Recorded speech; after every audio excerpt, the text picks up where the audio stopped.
இரவு பேருந்து.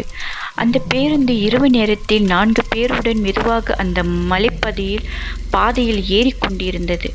அந்த பேருந்தின் வெளிச்சத்தினை தவிர வேறு வெளிச்சப் புள்ளிகள் எதுவும் தென்படவில்லை. இன்னும் ஒரு அரை மணி நேர பயணம்தான் மிச்சமிருந்தது. 2-3 கொண்டை ஊசி வளைவுகளை கடந்துவிட்டால் ஒரு சில வீடுகள் தென்படும். டிரைவருக்கு வேறு தூக்கம் கண்களை தழுவ துடித்து கொண்டிருந்தது. அந்த திருப்பத்தில் மெதுவாக திரும்பி மெதுவாக வேகம் எடுக்க ஆரம்பித்த நேரத்தில் அந்த சாலையின் நடுவே வெள்ளை ஆடை உடுத்திய அவள் மிக மெதுவாக அசைந்தாடி கொண்டிருந்தாள். பின்னப்படாத தலைக்கோசங்கள் அலைப்பாய்ந்து கொண்டிருந்தன. டிரைவருக்கு நெஞ்சை அடைப்பது போல் இருந்தது.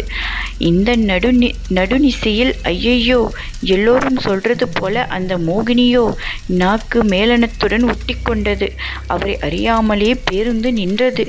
அவள் அப்பொழுது போகிறாளா அல்லது வருகிறாளா என்று அறிய முடியவில்லை. மெதுவாக அந்த பேருந்தினுள் நுழைந்தாள்.